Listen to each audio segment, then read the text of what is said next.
मैं सब तो पहला विश्व भर दे विच बैठे समूह गुरु खालसा पंथ नूं, समूह नानक नाम लेवा सिख संगत नूं इस मान मते सिखां दे पर्व होले महल्ले दी बधाई देना।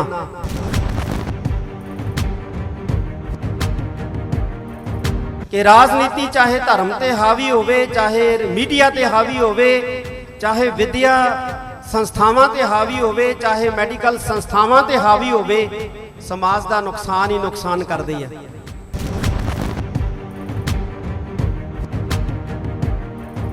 अज डेमोक्रेसी के अंदर साडी हर संस्था,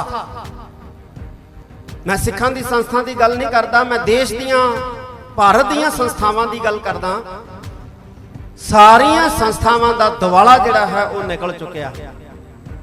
लोग तरह तरह कर रहे हैं, लेकिन सरकार को कोई फर्क नहीं पै रहा।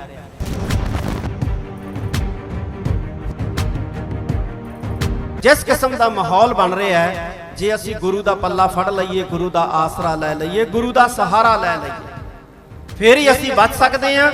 जे असी गुरु तो दूर हो गए, गुरु तो टुट गए, तो हिंदुस्तान के अंदर सिस्टम ऐसा बन रहा है कि साडी होंद जिहड़ी है ये खतरे दे विच पैण जा रही है। अज गुरु नूं अंग संग रखण दी वधेरे गिणती दे विच लोड़ है।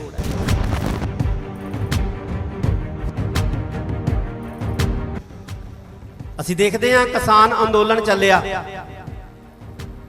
नौजवान जज्बाती होए, लाल किले दे विच चले गए। लाल किले च जाके कोई नौजवानों ने गुनाह नहीं करता, कोई वज्रपाप नहीं करता, लेकिन इस तरह का हालात, इस तरह का माहौल बनाया गया कि जिवें लाल किले के उत्ते पहुंचण वाले ते केसरी निशान चढ़ाउण वाले बहुत वड्डे महा अपराधी हुंदे आ, पापी हुंदे आ।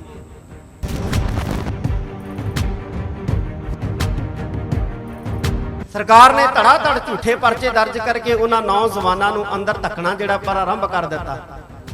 सैकड़ियां की गिणती दे विच नौजवान जिहड़े साडे जेलां दे विच बंद कर दिते गए, ते बांह नहीं किसी ने फड़ी। जिन्हां ने जोशीले नारे मारे उन्हां विचों भी किसी ने बांह नहीं फड़ी, ते जे बांह फड़ी ते साडी संस्था दिल्ली सिख गुरुद्वारा प्रबंधक कमेटी ने फड़ी।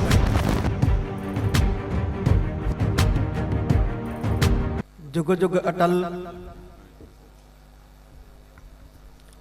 लोक परलोक दे राखे,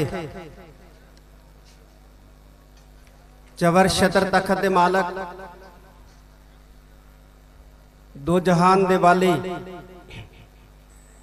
निमाणियां दे मान, निताणियां दे तान, धन धन साहिब श्री गुरु ग्रंथ साहिब सच्चे पातशाह दी पावन पवित्र हजूरी च सिख पंथ दे महान ते पावन पवित्र अस्थान तखत श्री केसगढ़ साहिब विखे सुशोभत समूह गुरु खालसा पंथ अते नानक नाम लेवा हाजरीन सिख संगत, सब तो पहला फतेह प्रवान करो। वाहिगुरु जी का खालसा, वाहिगुरु जी की फतेह। बड़ियां सत्कारत हस्तियां होले महल्ले दे इस समागम दे विच शमूलियत कर रही ने। मैं सब तो पहला विश्व भर दे विच बैठे समूह गुरु खालसा पंथ नूं, समूह नानक नाम लेवा सिख संगत नूं इस मान मते सिखां दे पर्व होले महल्ले दी बधाई देना। सिख धर्म दे विच धर्म ते राजनीति का सुमेल है, और ये गल असीं सारे ही जानते हैं। जिथे मीरी है उत्थे पीरी है, जिथे देग है उत्थे तेग है, जिथे संत है उत्थे सिपाही है। और ये गल भी सारे ही असीं प्रवान करते हैं, मनते हैं, चाहुंदे हैं कि राजनीति जिहड़ी है ये धर्म ते हावी नहीं होनी चाहिए, बल्कि धर्म जिहड़ा है वो राजनीति ते हावी होना चाहिए। इस गल विच कोई शक नहीं साध संगत जी। राजनीति का जिथे धर्म दे नाल संबंध है उत्थे अर्थचारे नाल भी संबंध है। राजनीति नूं अर्थचारा प्रभावित करता है और अर्थचारे नूं राजनीति प्रभावित करती है। ਜਦੋਂ ਰਾਜਨੀਤੀ ਸਾਡੇ ਅਰਥਚਾਰੇ ਤੇ ਭਾਰੂ ਹੋ ਜਾਂਦੀ ਹੈ ਉਦੋਂ ਵੀ ਸਮਾਜ ਦਾ ਨੁਕਸਾਨ ਹੁੰਦਾ ਹੈ। ਰਾਜਨੀਤੀ ਦਾ ਸਮਾਜ ਨਾਲ ਬਹੁਤ ਗਹਿਰਾ ਰਿਸ਼ਤਾ ਹੈ।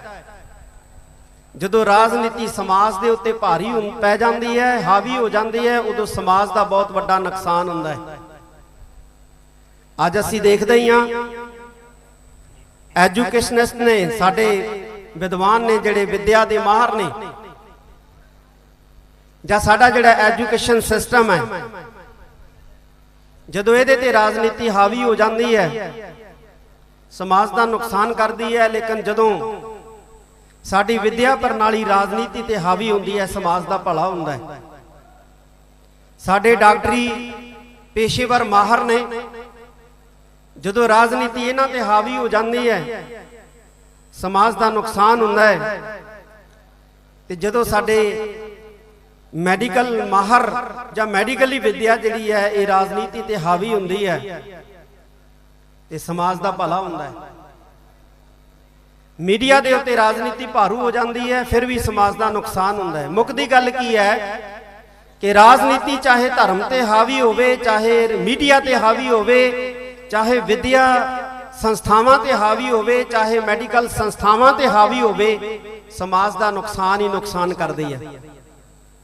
ਅੱਜ ਜਿਹੜੀ ਹਿੰਦੁਸਤਾਨ ਦੀ ਹਾਲਤ ਪਤਲੀ ਪਈ ਹੈ ਇਹਦਾ ਇੱਕੋ ਹੀ ਕਾਰਨ ਹੈ ਕਿ ਰਾਜਨੀਤੀ ਹਿੰਦੁਸਤਾਨ ਦੀ ਹਰ ਸੰਸਥਾ ਦੇ ਉੱਤੇ ਹਾਵੀ ਹੋ ਗਈ ਹੈ।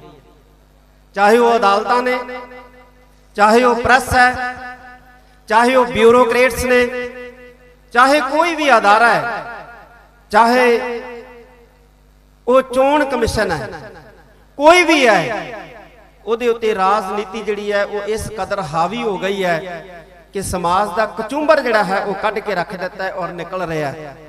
ਪਰ ਅਸੀਂ ਕੇਵਲ ਇੰਨਾ ਹੀ ਜਾਣਦੇ ਹਾਂ ਕਿ ਜਦੋਂ ਧਰਮ ਤੇ ਰਾਜਨੀਤੀ ਹਾਵੀ ਹੁੰਦੀ ਹੈ ਉਦੋਂ ਸ਼ਾਇਦ ਸਮਾਜ ਦਾ ਨੁਕਸਾਨ ਹੁੰਦਾ ਹੈ। ਨਹੀਂ ਸਾਧ ਸੰਗਤ ਜੀ, ਜਦੋਂ ਰਾਜਨੀਤੀ ਧਰਮ ਤੇ ਹਾਵੀ ਹੁੰਦੀ ਹੈ ਕੇਵਲ ਉਦੋਂ ਹੀ ਸਮਾਜ ਦਾ ਨੁਕਸਾਨ ਨਹੀਂ ਹੁੰਦਾ।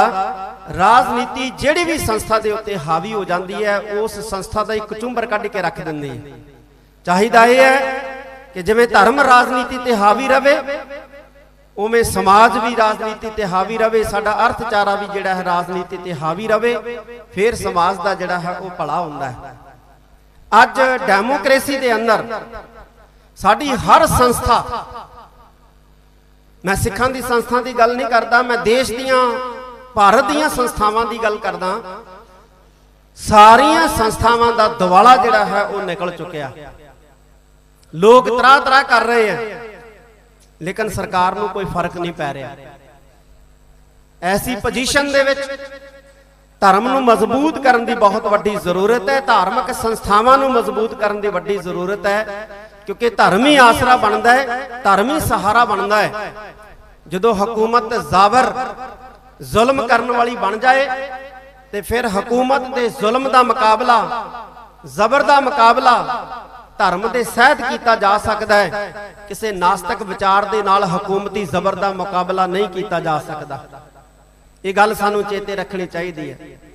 ਇਸ ਕਰਕੇ ਹਰ ਸਿੱਖ ਨੂੰ ਅੱਜ ਵਧੇਰੇ ਧਰਮੀ ਹੋਣ ਦੀ ਜ਼ਰੂਰਤ ਹੈ। ਜੇ ਅਸੀਂ ਬਚਣਾ ਹੈ, ਜੇ ਅਸੀਂ ਜੀਣਾ ਹੈ ਤਾਂ ਸਾਨੂੰ ਗੁਰੂ ਦਾ ਸਾਥ ਜਿਹੜਾ ਹੈ ਉਹ ਲੈਣਾ ਹੀ ਪਏਗਾ। ਨਹੀਂ ਤਾਂ ਜਿਸ ਤਰ੍ਹਾਂ ਦਾ ਭਾਰਤ ਦੇ ਅੰਦਰ ਮਾਹੌਲ ਬਣਾਇਆ ਜਾ ਰਿਹਾ ਹੈ, ਮੈਂ ਬਾਕੀ ਘੱਟ ਗਿਣਤੀਆਂ ਦੇ ਸਹਿਤ ਮੈਂ ਸਿੱਖਾਂ ਦੀ ਵੀ ਗੱਲ ਕਰਾਂ ਕਿ ਸਾਡਾ ਜੀਣਾ ਉਸ ਹਾਲਤ ਦੇ ਵਿੱਚ ਹੀ ਬਿਹਤਰ ਹੋ ਸਕਦਾ ਹੈ ਜਿਸ ਕਿਸਮ ਦਾ ਮਾਹੌਲ ਬਣ ਰਿਹਾ ਹੈ। ਜੇ ਅਸੀਂ ਗੁਰੂ ਦਾ ਪੱਲਾ ਫੜ ਲਈਏ, ਗੁਰੂ ਦਾ ਆਸਰਾ ਲੈ ਲਈਏ, ਗੁਰੂ ਦਾ ਸਹਾਰਾ ਲੈ ਲਈਏ, ਫੇਰ ਹੀ ਅਸੀਂ ਬਚ ਸਕਦੇ ਹਾਂ। ਜੇ ਅਸੀਂ ਗੁਰੂ ਤੋਂ ਦੂਰ ਹੋ ਗਏ, ਗੁਰੂ ਤੋਂ ਟੁੱਟ ਗਏ, ਤੇ ਹਿੰਦੁਸਤਾਨ ਦੇ ਅੰਦਰ ਸਿਸਟਮ ਐਸਾ ਬਣ ਰਿਹਾ ਹੈ ਕਿ ਸਾਡੀ ਹੋਂਦ ਜਿਹੜੀ ਹੈ ਇਹ ਖਤਰੇ ਦੇ ਵਿੱਚ ਪੈਣ ਜਾ ਰਹੀ ਹੈ। ਅੱਜ ਗੁਰੂ ਨੂੰ ਅੰਗ ਸੰਗ ਰੱਖਣ ਦੀ ਵਧੇਰੇ ਗਿਣਤੀ ਦੇ ਵਿੱਚ ਲੋੜ ਹੈ। ਅਸੀਂ ਦੇਖਦੇ ਹਾਂ ਕਿਸਾਨ ਅੰਦੋਲਨ ਚੱਲਿਆ, ਨੌਜਵਾਨ ਜਜ਼ਬਾਤੀ ਹੋਏ, ਲਾਲ ਕਿਲੇ ਦੇ ਵਿੱਚ ਚਲੇ ਗਏ।